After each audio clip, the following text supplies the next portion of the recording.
moment or pitch early in the game where you figured it was this kind of night for Dallas? I don't know if it was any one particular pitch. I think when he started getting outs, routinely in a row, I felt like he was starting to connect everything and get ground balls when he wanted ground balls, elevate when he needed to elevate. His cutter was working against some of the right-handed hitters. So there was a moment in the game, more of a collection of 9, 10, 11 guys in a row, where he was in complete control of the game. You spoke pregame about him not issuing walks clearly being the issue with him tonight. The first walk didn't come to the 27th batter, so yeah, I'm not sure the 27th batter was a walk either. I think he took his base, but you're right. He commanded the zone and really attacked the zone. Early that first inning they came out swinging the bats. The first pitch of the game, line drive just over Correa's jump, but he finagled his way through the first inning and then really settled in and pounded the zone. And I looked up at one point and he was like 40 out of 50 strikes. I mean, he was filling up the strike zone with his stuff. And when he does that and he's controlling contact, and we play good defense behind him, that's a pretty good combo. Speaking of walks, Pelfrey walked a lot of people, but it seemed like every time y'all would get on, there was a double play to end the inning. Was it kind of disappointing that kept happening? Well, I think that the game didn't play out as it could have. I mean, we certainly had our opportunities early.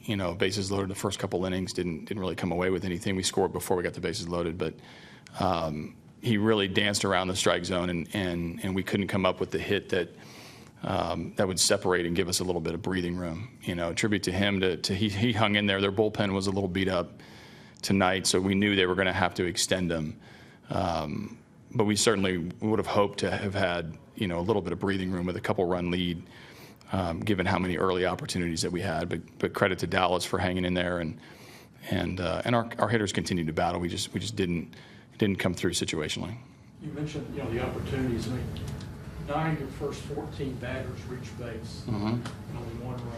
Yeah, no, that's not. I mean, it's certainly not how you draw it up. I mean, I like the at-bat quality, and I think if we give ourselves more and more of those opportunities, we're gonna like the outcome. But we're gonna focus on the good stuff tonight. We walked away with a 1-0 win with our best pitcher on the mound in front of a home crowd, and that's nothing to complain about. How much does he feed off this crowd? Well, it looks like pretty well. I mean, he loves this ballpark and pitches very well here. I don't have a problem with him pitching on the road either, but the comfort that it brings, the confidence that he has, I'm not sure he can get any more confident than every time he has the ball in his hand. But there is something about pitching here that he responds to, and certainly the opponent has something to deal with.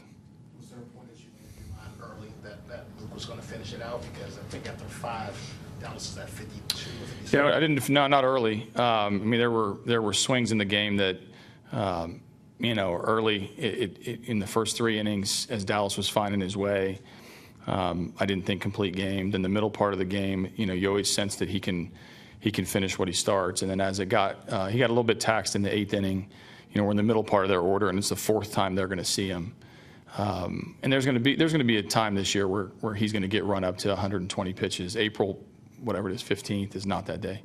I certainly feel like he gave us everything he could for as long as he could, and with Luke being fresh in the middle part of their order, giving him a different look was a pretty easy decision for me.